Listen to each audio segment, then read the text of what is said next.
Welcome welcome back to my channel Tanu. So यहाँ पे मैं आज आपको बताने वाली हूँ सीटेट जो जुलाई में होने वाला है 2023 में, उसका एग्जाम पैटर्न और स्ट्रैटेजी कि हम उसको कैसे क्वालिफाई कर सकते हैं। आपका एग्जाम यहाँ पे कुछ पैटर्न मैं बता रही हूँ आपको। यहाँ पे आपका एग्जाम जो होता है वो 150 मार्क्स का होता है। 150 मार्क्स में अगर आप देखो तो यहाँ पे दो पेपर होते हैं, पेपर 1 होता है और पेपर 2 होता है। पेपर 1 में आपका आता है 1 to 5 जैसे कि ठीक है प्राइमरी, एंड पेपर 2 में आता है 6 to 8 एलिमेंट्री स्टेज होती है। ठीक, क्लास 6 to 8 को आप पढ़ा सकते हो। तो पेपर 1 अगर हम देखते हैं तो पेपर 1 में चीजें आपकी आती है सीडीपी जो कि 30 क्वेश्चन होते हैं, 30 मार्क्स के आते हैं। इसके बाद लैंग्वेज 1 होती है, लैंग्वेज 2 होती है। लैंग्वेज का भी मैं अभी आपको बताऊंगी, सेम रहता है ये भी और ये भी। इसके बाद ईवीएस रहता है एंड मैथ्स रहता है। ये आपका है पेपर 1 का। ठीक है, तो टोटल यहाँ पे होते हैं 150 क्वेश्चन जो कि होते हैं 150 मार्क्स के। ठीक, अब ये चीजें आपकी रहेंगी, बट साथ ही साथ यहाँ पे आपको ये भी करना है कि लैंग्वेज में आपको बताऊं, लैंग्वेज आप जो लोगे हिंदी या इंग्लिश अगर आप लेते हो तो सबसे पहले यहाँ पे आपको लेनी है लैंग्वेज 1 हिंदी अगर आप लेना चाहो, और लैंग्वेज 2 आप ले लेना इंग्लिश। ठीक है, क्योंकि अगर हम पहली जो लैंग्वेज लेते हैं वो थोड़ा सा टफ रहता है, बट ऐसा कुछ होता नहीं है। बट आप चाहे जो ले लो वो आपके लिए इजी रहे। बहुत लोग यहाँ संस्कृत लेते हैं, टोटल वहां पे रहती है 20 लैंग्वेजेस, तो 20 में से आपको चूज करना रहता है। तो ये आपको कुछ पैटर्न है। तो यहाँ पे आपको मिलते हैं 2.5 आवर्स, मतलब कि 2.5 घंटे यहाँ आपको मिलते हैं। ठीक है, तो 2.5 घंटे के साथ साथ यहाँ पे जो पेपर रहता है हर एक क्वेश्चन पे हर 1 मार्क्स मिलते हैं, और यहाँ पे no negative marking, negative marking नहीं होती है। तो निगेटिव मार्किंग नहीं होती है, इसके लिए आप पहली चीज सारे के सारे क्वेश्चन आपको क्या करने रहेंगे, यहाँ पे अटेम्प्ट करने रहेंगे। So you have to attempt all the questions, इसको छोड़ के नहीं आना है। और नेक्स्ट आपको यहाँ पे सारे सब्जेक्ट्स अच्छे से पढ़ लेने हैं। अब यहाँ पे मैं 1 by 1 लेके चलूंगी। सबसे पहले जैसे कि आपका सीडीपी है, तो सीडीपी में मैं आपको कुछ नोट्स प्रोवाइड करूंगी। उसमें मैंने काफी सारी वीडियोस सर्च आउट की हैं और उसकी मैंने एक प्रॉपर नोट्स बनाई हैं।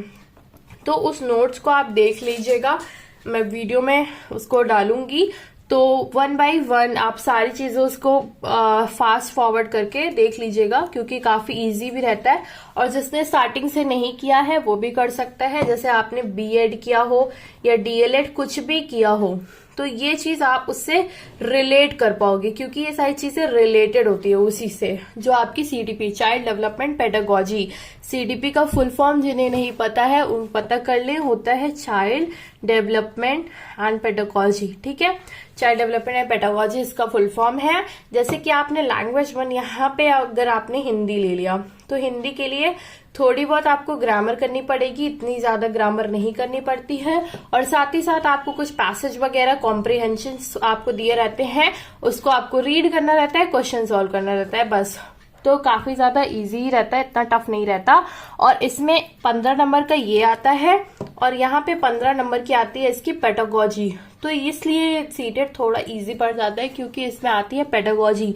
हर एक सब्जेक्ट को अगर हम डिवाइड करें, जैसे सीडीपी तो पूरा का पूरा पेडागोजी बेस्ड होता ही होता है, बट यहाँ पे अगर लैंग्वेज 1 ले लें, लैंग्वेज 2 ले लें, सारे की सारे चीजें अगर हम ले लें तो इसमें 15 मार्क्स का रहता है आपका नॉर्मल कंटेंट बेस्ड और 15 मार्क्स का रहता है पेडागोजी। मैथ्स में भी पेडागोजी आती है, ईवीएस में भी पेडागोजी आती है।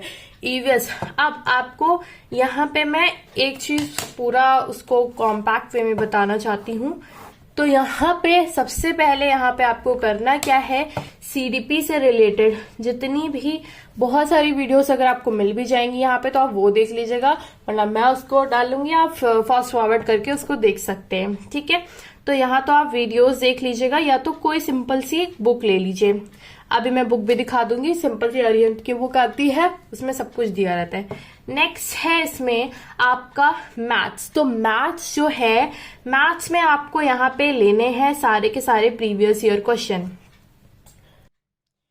मैथ्स में प्रीवियस ईयर क्वेश्चन लेना है, उसके बाद ईवीएस में भी प्रीवियस ईयर क्वेश्चन लेना है, और साथ ही साथ सीडीपी में प्रीवियस ईयर क्वेश्चन। तो मेन इंपॉर्टेंट आपका होना चाहिए यहाँ पे प्रीवियस ईयर क्वेश्चन, क्योंकि इससे काफी चीजें रिलेटेड रहती हैं। तो PYQ, previous year question is most important thing. एक ये चीज हो गई, और साथ ही साथ एनसीईआरटी, आपकी एनसीईआरटी से ईवीएस पूरा भर भर के आने वाला है, और मैथमेटिक्स आपका। तो ये दोनों चीजें आपको कर ही लेनी है, एक प्रीवियस ईयर क्वेश्चन, एक एनसीईआरटी। तो आप काफी चीजें कवर अप कर लोगे। एंड सीडीपी में सबसे ज्यादा मार्क्स लेके आपको आने रहते हैं, क्योंकि इसमें ही आप काफी ज्यादा अपना स्कोर अच्छा कर सकते हो। नेक्स्ट है language 1 and language 2। Hindi English already जो लोग हैं, हिंदी इंग्लिश उन्हें ऑलरेडी थोड़ी बहुत आती ही होगी। इसमें काफी चीजें रिलेटेड होती हैं। जैसे जो हिंदी की पेडागोजी होती है, वही इंग्लिश की भी पेडागोजी होती है। तो पेडागोजी इनमें क्या है, रिलेटेड होती हैं। जैसे LSRW होता है, तो लिसनिंग, स्पीकिंग, रीडिंग, राइटिंग, यही जो चीज इसमें आप पढ़ोगे, ये चीज आप ऐसा हिंदी में भी पढ़ोगे। ठीक है, कि सुनना, फिर उसको स्पीक करना, बोला। ठीक है, तो ये सारी चीजें, स्पीकिंग, राइटिंग, रीडिंग। ओके, तो ये सारी चीजें आपकी हिंदी में भी रहती है पेडागोजी में। तो पेडागोजी दोनों सब्जेक्ट का सेम रहता है, चाहे आप जो दोनों में से कोई भी लैंग्वेज ले लो, क्योंकि लैंग्वेज तो आप एक ही तरीके से पढ़ाओगे, और साथ ही साथ इसमें कुछ चेंजेस हल्के फुल्के रहते हैं। कंटेंट में थोड़ा डिफरेंस होता है, तो कंटेंट आपको थोड़ा बहुत पढ़ना पड़ेगा। सो ये सारी चीजें आपकी पेपर 1 के लिए। पेपर 2 में काफी चीजें आपको अवेलेबल नहीं होती हैं। तो पेपर 2 हम देखते हैं। तो पेपर 2 में सेम चीज आपकी रहती है, बट लास्ट वाला जो रहता है वो थोड़ा चेंज हो जाता है।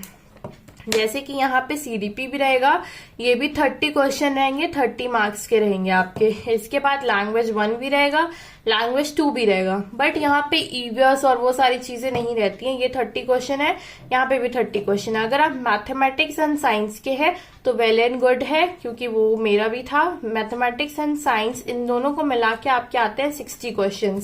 ठीक है, अगर आप मैथमेटिक्स एंड साइंस के नहीं है तो यहाँ पे आपका आएगा सोशल साइंस। सोशल साइंस वाले सब्जेक्ट्स, इकोनॉमिक्स, हिस्ट्री, ज्योग्राफी, ठीक है, तो वो 60 क्वेश्चंस आते हैं। तो ये सारी चीजें आपकी आ जाती हैं। तो ये आपको करना पड़ेगा, CDP, language 1, 2, mathematics and science. ठीक, तो इतना आपको पढ़ना है। इसके लिए वही सेम चीज रहेगी, लैंग्वेज 1, लैंग्वेज 2 सेम चीज रहेगी, थोड़ा सा हल्का फुल्का चेंजेस होगा और कुछ भी नहीं होगा। मैथमेटिक्स एंड साइंस आपको अगेन कहाँ से करना है, एनसीईआरटी से करना है। प्रीवियस ईयर क्वेश्चंस काफी ज्यादा रिलेटेड होते हैं, वही सेम चीज यहाँ पे भी आपको करनी है। इसका मुझे इतना पता नहीं है, बट सेम चीज ही होती होगी, बट आपको सर्च करना पड़ेगा इसके लिए। बट मुझे जहां तक इसका है साइंस का पूरा पता है। तो ये NCERT and previous year question repeated आते हैं, रिपीटेड। अब बट इस बार क्या था, आपका एग्जाम जो था वो हुआ था ऑनलाइन मोड में। तो ऑनलाइन मोड होने के कारण पहले क्या होता था, पहले वही सारी चीज सेम चीजें रहती थी, बट इस बार ऑनलाइन हुआ था, तो इसमें काफी सारे चेंजेस थे। तो यहाँ पे कुछ क्वेश्चन एक्स्ट्रा भी आए थे। तो आपको एक्स्ट्रा नॉलेज भी होनी चाहिए, कि सब्जेक्ट के बीच बीच से भी नॉलेज होनी चाहिए। आप सिर्फ प्रीवियस ईयर क्वेश्चन करके हाँ पास हो सकते हैं, बट उसको थोड़ा घुमा के दिया गया है, तो आपको उसको ध्यान से दिमाग से सॉल्व करना पड़ेगा, आप ऐसे ही नहीं कर सकते हो। ठीक है, मैथमेटिक्स के भी जो सारे इधर क्वेश्चन आए थे प्रीवियस ईयर क्वेश्चन, वो डिजिट वगैरह चेंज करके थोड़ा सा पैटर्न डिफरेंट करके आए थे, बट मेथड्स वगैरह वही यूज होते हैं। ले देख के सिलेबस वही रहता है आपका, क्योंकि इसमें सिलेबस आपको पता रहता है। सो सिलेबस आप देख लीजिएगा जो भी है। इसके बाद एग्जाम पैटर्न आई होप आपको समझ में आया होगा। स्ट्रैटेजी आपकी यही रहने वाली है कि सीडीपी आपको ऐसे करना है, हिंदी इंग्लिश ऐसे करना है, एंड साथ ही साथ यहाँ पे NCERT and previous year question is the most important thing. अगर आप चाहो तो यहाँ पे कोई भी बैच परचेज कर भी सकते हो, क्योंकि बैच परचेज करने का एक फायदा होता है कि आपको सारी की सारी चीजें एक जगह मिल जाती हैं। सारी सीडीपी, मैथमेटिक्स, सारी चीजें एक जगह मिल जाएगी, तो आपको 10 जगह सर्च नहीं करना पड़ेगा। बट हाँ, अगर आप उसको पढ़ो तब, ठीक है, बट अगर आप 10 जगह पढ़ रहे हो तो फिर वो नहीं हो पाएगा। तो अगर आपको बैच लेना है तो ये सोच के लीजिएगा कि आपको उसी से पढ़ना है। ओके, तो बट ऐसा होता नहीं है, तो बैच थोड़ा सोच समझ के लीजिए। और 2 महीने का ही टाइम है, 2 मंथ्स का टाइम है, फॉर्म ऑलरेडी आपके आ चुके हैं। मई जून जुलाई से एग्जाम स्टार्ट हो जाएंगे आपके। जिनके अगस्त में पढ़ेंगे उनको 3 महीने मिल जाएंगे, जिनके नहीं पढ़ेंगे उनको बहुत ही लिमिटेड टाइम मिलेगा।